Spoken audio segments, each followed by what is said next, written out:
Alright guys, stay tuned. I'm going to show you the unboxing of this really cool 35mm film camera from the 90s. Also, I forgot to mention in the video that you're about to watch, your local Walmart, CVS, and Walgreens should still be able to process your 35mm film if you're curious about that. It's just not done in 1 hour any longer, nor is it done in-house. Most big retail places send it to a processing lab, which is usually Fuji in Tennessee, so it usually takes 5 to 7 days to get it back.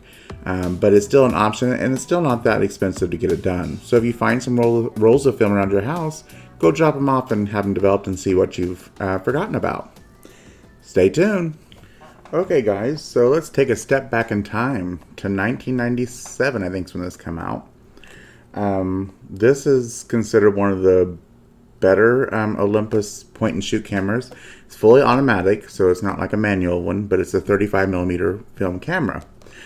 I lucked out and got this on eBay. It was still actually sealed, and I paid a really good price for it.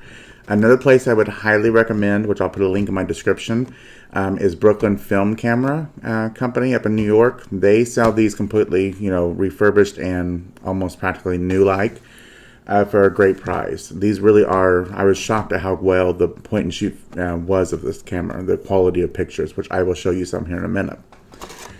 So this is what it was kind of like. I have already opened it, of course, because I really wasn't going to do an unboxing of this camera, but I was like, well, it's rare that you get to see a piece of tech on YouTube from the 90s that's still in such a pristine condition.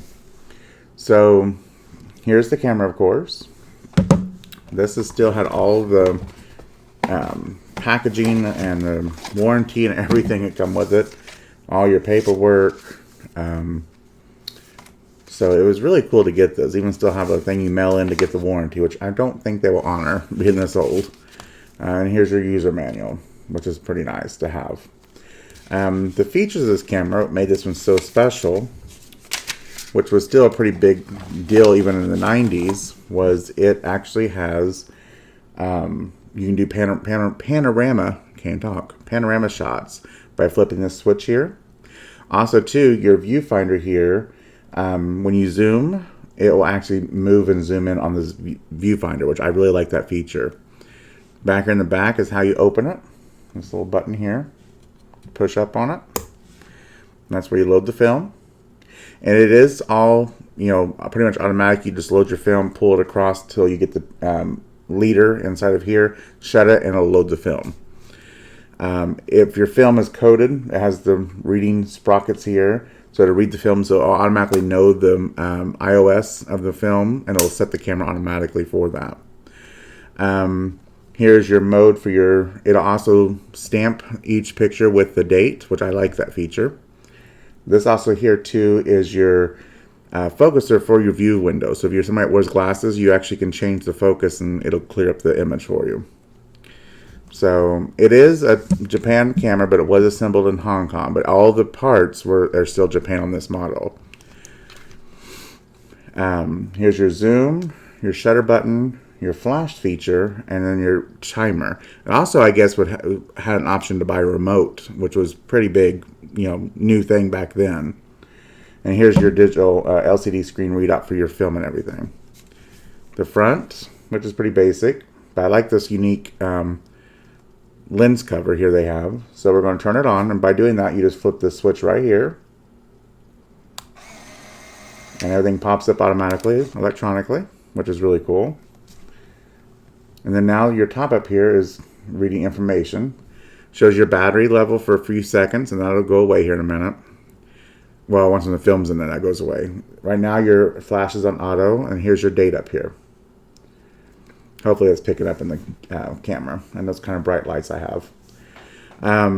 It both says all weather, so this is actually some kind of like synthetic leather. It's not real leather, but it feels very nice, and it's supposed to be able to be used like in light rain.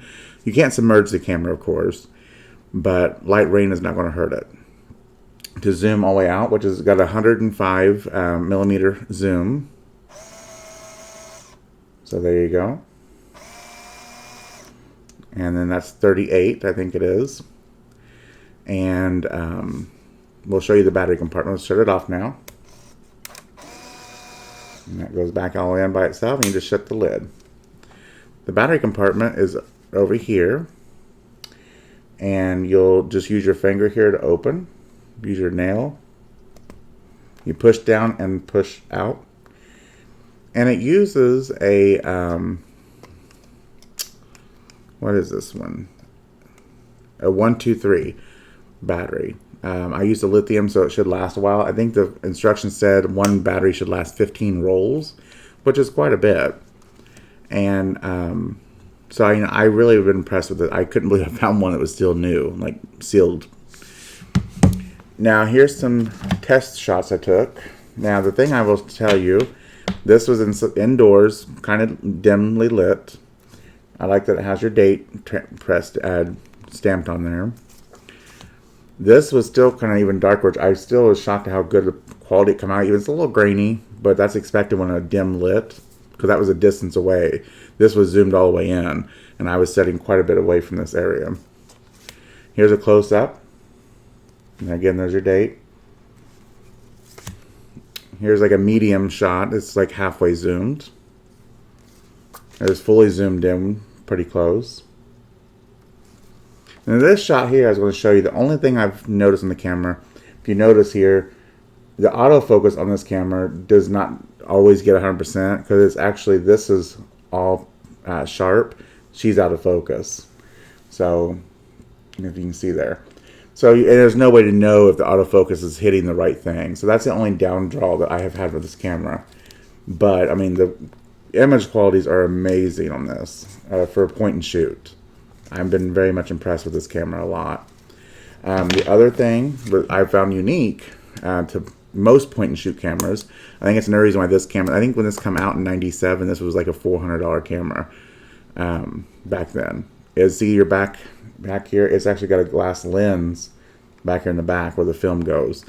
So I think that really helps to give you, and you get some, you know, halfway decent depth of field, because you can tell in this image, it's not a lot of bokeh. Right, here's someone that's zoomed in all the way, so you can kind of see, you know, this is all blurry and this is all sharp. So for a point and shoot, I really think it's an amazing camera, and I would highly recommend you to buy it from Brooklyn Film Company or on eBay, whichever one you can find it on. But eBay, you do run a risk; it might not working. So Brooklyn Film Company, they're a specialty in restoring cameras, and so you know when you buy from them it's going to work because they test everything. So I'll definitely put a link to them down there in my description, so please check that out. They also have some other amazing cameras and accessories and stuff to check out too on their website. Alright guys, so if you like this video, please don't forget to give it a big thumbs up. Also share my video across your social media platforms. And don't forget to check out the description. There's a lot of fun links down there. Till the next video, bye!